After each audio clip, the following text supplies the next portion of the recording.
뷰의 종류들을 보면은 요 뷰 메뉴에 보면은 저희가 알고 있는 3D 뷰, 그리고 인면도는 몇 번 해봤고, 그리고 평면도, 그 다음에 단면도, 콜아웃 이렇게 돼 있어요. 3D 뷰는 세 가지가 있습니다.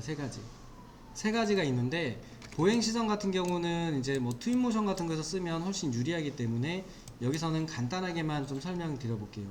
근데 여기서 만드는 게 더 유리한 경우도 많이 있어요. 그래서 그 장점을 살렸을 수 있는 경우에 맞춰서 쓰는 게 좋기 때문에 얘를 한번 간단하게 해볼 거고요. 일단은 기본 3D 뷰를 눌러보면은 얘입니다. 얘. 이렇게 생겨있는 등각 투영입니다. 등각 투영. 같은 길이라면 같은 길이로 보여요. 그러니까 가까이 있든 멀리 있든을 떠나서 같은 길이는 같은 길이로 보여요. 그리고 평행한 요소들은 평행하게 보입니다. 이 두 개가 평행하다? 그럼 평행한 상태로 보여져요. 이 상태는 크기를 확인하기가 좋습니다. 크기 관계를 확인하기 좋은 뷰가 이 뷰예요. 그래서 아이소메트릭 같은 애들을 나누실 때는 보기 좋게 한다라는 생각에서 투시도로 하시는 경우도 있는데, 그런 경우보다는 정확하게 내용을 확인하기 위해서 잘라주는 경우가 많기 때문에 이런 식으로 등각 투영 상태의 뷰를 활용하시는 게 훨씬 유리합니다. 등각 투영, 또는 이런 류의 아이소메트릭을 자를 때 가구를 중심으로 자르고 싶다거나 하면은 라이브러리를 선택하고 선택 상자를 쓰자라고 설명드렸어요. 이렇게 자르면은 훨씬 손쉽게 잘라서 물체들을 보여주는 뷰를 만들기가 쉬웠죠. 그러면은 이 3D에서 보이는 이 아이소메트릭 상태의 설정도 여러가지 설정이 있을 수 있어요. 가장 기본적으로는 카테고리별로 무언가를 제어하는 방법, 선의 굵기, 모양, 색상 등을 제어하는 방법이 있을 거고, 두 번째로는 비주얼 스타일, 밑에 있는 여기 모드에 따라서 제어하는 스타일이 있을 겁니다. 그래서 요거는 미리 좀 만들어 놓을게요. 미리. 왜냐면 나중에 분명히 저 모드들을 여러가지 모드에서 쓸 거란 말이에요. 꼭 렌더링 뷰를 너무너무 사랑하시는데, 렌더링 뷰는 어떤 시점에서는, 어떤 상황에서는 효과가 좋은데 그 외에서는 효과가 확 떨어져요. 그러니까 사실적으로 보이게 만드는 이게 장점이 있는 반면에 단점도 있단 말이에요. 근데 그냥 장점만 생각하고 렌더링 되어 있는 모델 넣었으면 됐겠지라고 생각을 하시는데, 요거는 무언가를 설명하기에 부족한 부분이 있습니다. 요거는 사실적인 느낌을 전달하는데 효과가 있을 뿐 나머지 면에서는 부족합니다. 이거. 그렇기 때문에 여러가지 모드 설정을 미리 좀 해놓을게요. 지금 저는 요게 주택 기준이긴 합니다만 만드신 기준은 상가 설계 해놓은 거잖아요. 그래서 저처럼 영역별 아이소메트릭 뷰를 하나 잘라 주시면 될 것 같습니다. 이런 류의 뷰를 자르실 때는 예뻐 보인다 안 예뻐 보인다로 판단하지 마시고 내가 설명을 해야 될 무언가가 있다 없다로 판단하시는 게 좋습니다. 설명을 해야 될 무언가가 있다 없다, 이거로 판단하시면 좋으시고요. 이제 3D로 할 수 있는 표현들을 할 수 있고, 그 중에서 기본 3D 뷰, 이제 등각 투영이죠. 등각 투영으로 만든 상태로 무언가를 표시할 수 있는 모드들입니다. 정확한 내용을, 크기 관계라든지 정확한 관계를 표현하기에 좋은 게 등각 투영 뷰이고요. 이 상태에서 쓴다라고 하면은 흑백 설정의 뷰도 나쁘지 않습니다. 그래서 기본 설정으로 만들어 놓고 싶은 거는 상세 수준은 일단 높음이어야 될 거고, 축척이야 상황에 따라서 조절하시면 되고, 그 다음에 모드는 은선 모드로 해주시고, 은선 모드에서도 똑같아요. 이 화면에 보이는 선들이 좀 반듯반듯해 보여야 되니까 엔티 얼리어싱을 켜주시고 적용하시고, 그 다음에 상황에 따라서는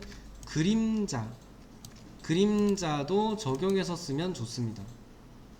그림자가 없게 쓰셔도 되는데 이 그림자 효과가 훨씬 더 그 눈에 띄거나 창이 있거나 이런 경우, 창이 있거나 하는 경우는 그림자에 따라서 모양이 많이 달라져요. 여기서라기보다는 오른쪽에 창이 있는 모드에서 해보면 이런 경우는 해가 들어온다라고 생각해보면 그림자에 의해서 다른 효과 같은 걸 볼 수 있거든요. 그렇다고 치면은 이런 경우는 그림자 설정을 해두면 효과가 더 좋겠죠. 그래서 저런 부분을 고려해서 그림자도 켜보고, 그림자 같은 경우는 두 개였죠. 투영 그림자가 해에 의해서 생기는 그림자, 그 다음에 주변 그림자 표시는 이런 거였어요. 음영에 의해서 해가 직접 닿을 것 같은 부분하고 해가 좀 안 닿을 것 같은 부분을 골라서 얘가 깊이감을 좀 더해주는 얘였습니다. 이 두 가지를 다 쓰셔도 되고, 좀 칙칙하다 그러면 하나만 쓰셔도 되고, 대신에 얘네는 조명 설정을 좀 해두셔야겠죠. 태양의 밝기 값을 올리면 화면이 환해질 거고, 태양의 밝기 값을 올리고 내리면은 이런 식으로 문서가 좀 환해질 거고, 뭐 주변 조명도 한번 올려보세요. 이런 걸 올려서 그림자의 값은 좀 낮추시고, 이런 식으로 해서 내가 했을 때 좀 적당할 것 같은, 지금 주변 그림자는 이게 안 켜 있어서 안 들어갔나 보네요. 뭐 이런 값들을 조절해서 필요한 설정을 미리 좀 해두셔야겠죠. 그리고 태양의 각도 같은 경우도 미리 설정을 해두셔야겠죠. 지금은 세션 조명에 들어가서 보면은 태양의 조명이 그냥 45도, 35도 위쪽 방향에서 비추는 조명값이거든요. 그리고 뷰에 상대적으로 되어 있기 때문에 얘를 돌려도 그림자는 항상 이쪽 방향으로 생긴다 해요. 보통은 우측 상단에서 그림자가 비치는 식으로 해서 많이 쓰거든요. 그래서 이제 저희도 요 설정으로 하되, 그림자가 좀 짧았으면 좋겠다라고 하면 40도로 올리시면은 고도니까 태양이 위로 올라가겠죠. 태양이 요쯤에 있다가 요렇게 올라간 거예요. 이렇게 올라가서 비추는 그림자. 이렇게 비췄으면 좀 더 길었겠죠. 그런 애들에 대한 설정을 좀 적당히 괜찮은 뷰로 해두시는 거고, 방위각 같은 경우는 이런 거죠. 여기가 있었다고 쳤을 때 동서남북이 있었다라고 치면 요쪽에 있었던 거냐 요쪽에 있었던 거죠. 그거를 돌리는 거로 보시면 되고, 고도는 태양의 높이, 얘가 해가 이렇게 떠서 이렇게 진다고 보면은 요렇게 떴냐 이렇게 떴냐인 거죠. 이렇게 떴느냐, 요 높이를 고도로 표시하고 있으니까 걔네들에 맞춰서 하시면 좋고, 이것도 그냥 세션 조명으로 해놓으면 나중에 또 모르잖아요. 그래서 여기에 하나 새로 만드세요.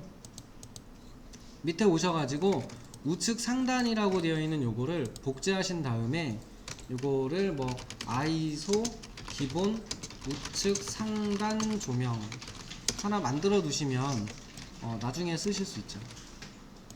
그 다음에 여기 이제 뷰의 상대적이라고 되어 있는 거는 뷰가 방향이 돌아가도 그림자는 고정되는 값이라고 설명드렸고, 여기에 보면은 지반면 레벨이라고 하는 게 있는데, 이거는 꺼주는 게 좋습니다.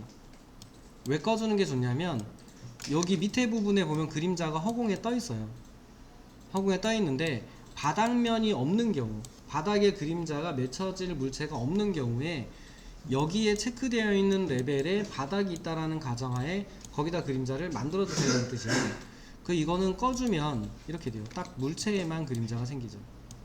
저걸 일부러 띄워야 될 경우가 아니라면, 일부러 켜놔야 되는 경우가 아니라면, 웬만하면 이런 류의 뷰에서는 딱 실내에 보이는 그림자들만 효과가 들어가면 되겠죠. 그래서 여기까지 꺼놓은 상태에서 요거를 만들어 놨으니까 확인 누르시고, 여기에 있는 밝기 값 조절하셔가지고, 저는 상황에 따라서 이제 주변 그림자를 쓰긴 쓰는데 보통은 잘 안 써요. 좀 지저분하기도 해서 잘 안 쓰고, 그림자의 밝기도 조금은 진하게 쓰지 않고 좀 흐릿하게 쓰는 편입니다. 그래야지 좀 문서가 환하게 나오더라고요. 그래야 나중에 색 보정을 하든 뭘 하든 조금 효과가 있어서 이렇게 조절해서 좀 쓰고 있습니다. 적당히 원하는 정도의 설정을 해보세요. 지금은 태양의 밝기나 이게 영향을 안 미치는 것 같아요. 세션 조명에 있는 그 조명을 바로 쓴 거라서 이거는 영향을 미치진 않는 것 같습니다.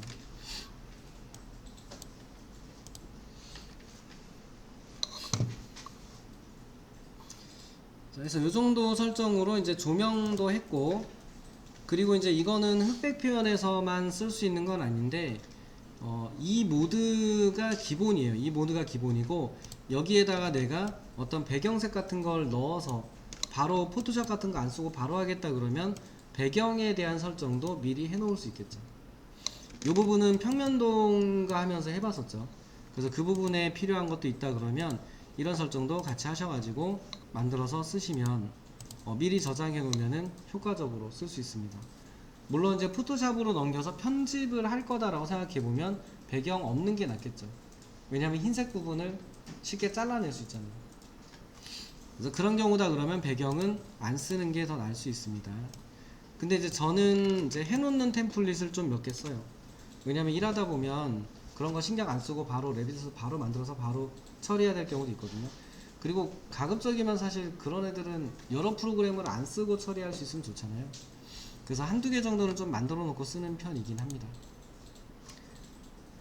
얘도 보면은 별도의 그래픽 화면 표시 옵션의 비주얼 스타일 설정을 템플릿으로 만들 수도 있죠. 이렇게 만들어서 이 비주얼 스타일 뷰, 새 뷰 스타일 해놓은 거를 템플릿으로 만들어 놓고 쓸 수도 있고, 아니면은 확인 누르고 나가서 여기에서 그냥 만드셔도 뷰 템플릿으로 만들었어도 가능합니다. 물론 이제 요거는 이제 혹시 모르니까 저는 템플릿으로 저장을 해 놓을 겁니다. 뷰 템플릿 해가지고 여기서 흑백 아이소 영역별 아이소 영역별 아이소 설정 1 이렇게 해놓으면 되겠네요. 그러면 이쪽으로 이렇게 들어가요. 여기서 만드셔도 되고 템플릿을 만드셔도 되고. 그래서 확인 눌러 주시고, 그 다음에 이제 여기 상자 3D에서 지금 보면은 얘네들도 안 보여야 되잖아요. 얘도 안 보여야 되고. 그러면은 레벨 누르고 숨기기 카테고리별 단면 상자도 조절을 다 했다면 안 보면 되겠죠. 그래서 이것도 카테고리별로 숨기기 해놓으면 얘네들이 전부 다 이제 나중에 템플릿에 저장이 되겠죠. 그러고 나서 보면은 이제 이런 영역들이 이게 해치가 보이는 게 날 수도 있는데, 실제적으로는 어디가 경계고 어디가 물체인지가 명확히 안 보이니까 이 벽체나 바닥 부분에 대한 단면은 잘려진 구간에 대해서 까맣게 좀 칠해 주시는 게 좋습니다. 그래서 얘도 카테고리별로 그래픽 재지정, 전경이든 배경이든 표면 패턴은 그냥 본다고 치더라도 잘렸을 때 패턴은 솔리드 그리고 원하시는 색으로, 가장 기본이 까만색이고요. 저는 주황색 그냥 쓰겠습니다. 그러면 이제 이런데 선도 좀 주황색으로 바꿔주셔야 돼요. 까만색 하겠습니다. 까만색 귀찮으니까 까만색. 보여드리려고 일부러 주황색 솔리드로 했고요. 이런 경우라고 하면 이런데 선이 보이기 때문에 절단된 선의 색상도 같은 색으로 해주시면 면만 칠해져 있는 형태로 보이겠죠. 그 다음에 여기 보이는 가구들의 선이나 이런 것도 굵기 관계에 의해서 잘 보이면 훨씬 효과적이다 라고 생각되면 그냥 하시고, 그게 아니라면 개인적으로는 여기는 3D이기 때문에 형상 형태가 잘 두드러져 보이거든요. 그래서 특별한 경우가 아니라면 선의 굵기는 낮춰주시는 걸 좀 추천드립니다. 선의 굵기는 낮춰주는 걸 추천드립니다. 특히 투영된 선의 굵기 같은 경우는 낮춰서, 전체를 다 낮춰서 써주는 거를 추천드려요. 선들이 이런데 잘렸다고 해서 이런데 또 굵은 선으로 보이고 이러면 되려 더 지저분해지는 경우도 있어요. 그래서 그런 구간도 낮춰주시고, 어차피 이런 구간도 가구도 상세하게 돼 있으니까 잘려진 구간이 보여지는 게 싫다 그러면 이런 구간도 테두리 선을 까맣게 해주시는 게 훨씬 도움돼요. 잘려진 구간에 대해서 절단 패턴을 마찬가지로 넣어서 쓰는 것도 좋은 방법입니다. 물론 뭐 저런 데는 색을 좀 다른 걸 쓰고 싶다 그러면, 강조돼야 된다 그래서 다른 걸 쓰고 싶다 그러면 다른 걸 써보시는 것도 나쁘지 않습니다. 전통적으로는 일단 까만색입니다.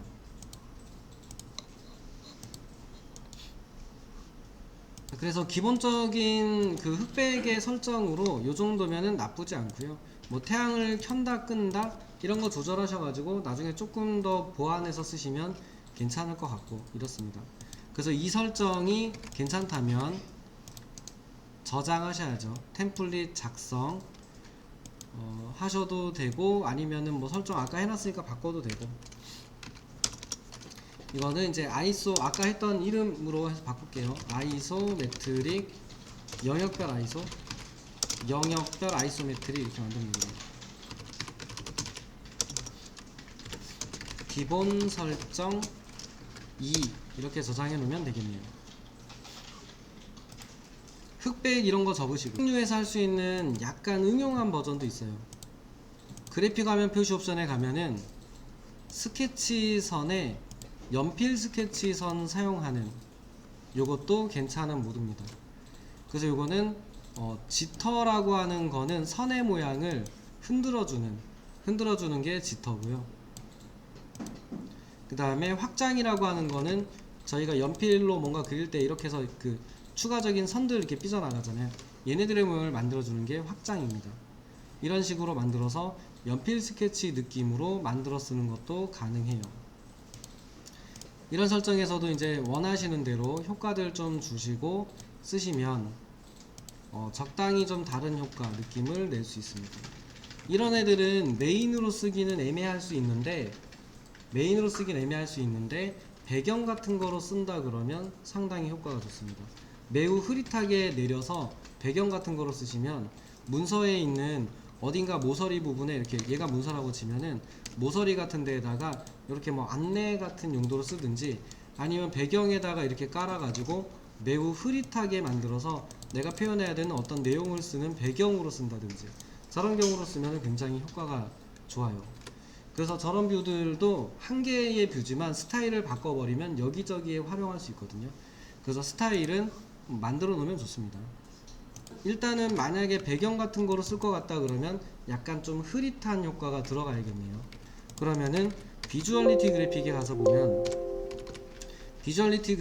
보면은 중간색이라고 하는 옵션이 있어요. 그러면은 이제 모두 선택해서 모두 중간색으로 해버리면 흐릿해지죠. 얼마나 흐려지게 할 것이냐도 설정할 수 있어요. 그거는 관리 메뉴에 있습니다. 관리 메뉴에 보면은 중간색 언더레이가 있는데, 여기에서 만들어 썼던 거예요. 언더레이로 했을 때 두께나 패턴, 또는 중간색으로 했을 때 얼만큼 밝기로 할 것이냐 라는 설정도 있어요. 밝음을 내려주면 훨씬 더 환해지겠죠. 이런 류로 생겨 있는 거를 어딘가 문서에 내가 이번 챕터가 주방이다 라고 할 때 주방이라고 만든 문서에 뭐 내가 좀 집어넣은 칼라 이미지나 글이나 컨셉 같은 거나 색상 같은 걸 집어넣고 썼다 라고 하면 하단 같은 데다가 여기 이렇게 넣어주면 뭐 효과가 있겠죠. 그러니까 다른 용도로 쓸만한 기능들이 꽤 많이 있을 거예요. 그래서 이제 스케치를 흐릿하게 해서 쓰세요는 아니고, 지금처럼 흐릿하게 만들었으면 흑백 뷰가 상당히 효과가 좋을 때가 많이 있으니까 이런 류의 설정도 해서 쓰시면 좋고요. 아니면은 뭐 이런 설정은 빼버리고 중간색 설정 빼고 포토샵에서 한번 정리해서 쓴다, 이런 것도 가능하겠죠. 이게 흑백 설정이든 스케치 설정이든 상관없이 이런 경우도 가능하겠죠.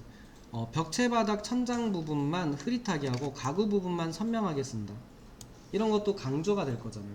내가 이번에 여기 배치되어 있는 가구들에 대한 얘기를 할 거다 그러면 그거를 안내하는 용도로 쓴다 그러면 유사한 설정인데 여기에서 벽체하고, 그러니까 여러 가지 설정을 해놓고 쓰시는 거예요. 예를 들면 바닥, 그 다음에 벽체, 그리고 뭐 지붕 천장, 창문, 이런 애들만 흐릿하게 해버리면 나머지 이제 가구만 남을 거잖아요. 문까지 얘네들만 중간색을 쓰겠다 이렇게 해서 확인을 하면 이런 류의 뷰 설정도 가능하죠. 그러니까 어쨌든 강조를 해줘야 돼. 내가 설명하고자 하는 무언가를 강조한다든지 명확하게 보여준다든지 하는 거라서 꼭 스케치를 쓴다가 아니라 스케치를 안 쓰시더라도 이런 애들을 섞어서 하면 도움이 돼요. 이런 류의 설정을 지금 만약에 얘를 흑백 스케치의 가구 강조라는 스타일로 저장을 해놨다고 칠게요. 해보겠습니다. 그냥 해볼게요. 요거는 3D인데 영역 여기다가 흑백 스케치인데 여기에 가구만 강조 이런 식으로 해놨다고 치면은 이 스타일 하나 해놓고 쓰면 돼요. 근데 여기서 살짝 바꿔서 가구에 대한 강조가 아니라 가구만 강조한 곳에서 특별히 내가 뭔가 만든 애가 있으면 걔네들만 강조한다 그러면 나중에 여기다가 인스턴스 별로 요번에서 내가 여기서 특별히 신경 쓰거나 디자인 포인트로 잡은 색상이 있거나 그러면 요소별로 표면의 색상만 컨셉에 맞는 색으로 살짝 바꿔주셔도 굉장히 효과적이다라고 설명드렸었죠. 그러니까 저런 류들을 많이 쓰십시오. 저게 별건 아닌데 확실히 눈에 띄게 하는 설정 중에 하나예요. 그래서 이런 류들의 표현도 괜찮은 방법이 되고요. 살짝 응용해서 하나만 딱 더 보여드리고 쉬었다가 할게요. 여기 설정되어 있는 이 뷰를 당연히 복제하겠습니다. 복제. 주석 메뉴 없으니까 그냥 일반 복제 할게요. 그 다음에 여기는 아까 전에 설정해놨던 템플릿 특성 적용을 해서 흑백 이 설정을 적용해주면 이렇게 보이겠죠. 그럼 이 두 개를 섞어서 쓸 수는 없을까요? 예를 들면 여기에 있는 벽체 스타일에 이 스케치선 되어 있는 가구 말고 반듯하게 펴 있는 가구 아니면 사실적 보기 모드로 되어 있는 가구를 두 개를 섞어서 쓸 수는 없나 이런 겁니다. 당연히 가능하죠. 시트에서 섞으면 되잖아요. 그렇다고 치면 여기서는 얘네를 숨겨버리면 되죠. 반대로 스케치에서는 가구를 숨기면 되죠. 그렇게 해서 두 개의 뷰를 합치시면 되죠. 이렇게 생각을 하면은 다른 스타일의 두 개를 섞은 문서도 여기서 제작이 가능해요. 대충 감이 오세요? 그러니까 여기서는 얘네들에 대한 걸 숨겨버리고 얘네들에 대한 거 사실적 보기 말고 흑백으로 하고 싶었는데 임시로 한번 해볼게요. 얘네들에 대한 거를 요소나 카테고리별로 숨기고 가구만 남겨놓는 거예요. 대상만. 뷰는 언제든 다시 만들면 되니까 이렇게 해서 불필요한 애들을 숨겨버리고 대신에 두 개의 뷰는 동일한 상태여야 됩니다. 각도가 돌아가거나 하면 안 돼요. 그래야 같은 위치에 이렇게 겹쳐질 거잖아요. 이렇게. 그래서 뷰를 잠그고 하시면 돼요. 여기서는 반대로 가구들을 숨기는 거죠. 여기서는 반대로 가구들을 숨겨서 쓰시면은 어차피 포토샵에서도 이렇게 합치는 작업들을 계속 한단 말이에요. 근데 그게 레빗에선 하지 말라는 법은 없잖아요. 이렇게 했다면 이 두 개의 뷰를 시트에서 조합하시면 되죠. 그래서 잠깐 보면은 이제 시트에서 요거를 갖다가 놓고 여기에다가 얘를 갖다가 놓으시면 두 개의 뷰를 조합하지 말라는 법은 없습니다.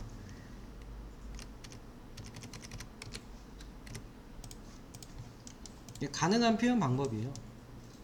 이거는 이거보다는 제 렌더링을 특히 싫어하기도 하는데 뭐 색상 일치를 하시든 뭐 은선 처리를 하시든 이렇게 섞어서 쓰면은 좀 독특하죠. 그리고 뭔가 좀 작업한 것 같은 느낌도 나고 이렇습니다. 물론 요 조합이 좋다는 아니고 저런 류로 다른 스타일로 만든 애들을 섞는다 충분히 가능하다예요. 그래서 이런 걸 쓰시면 좋죠.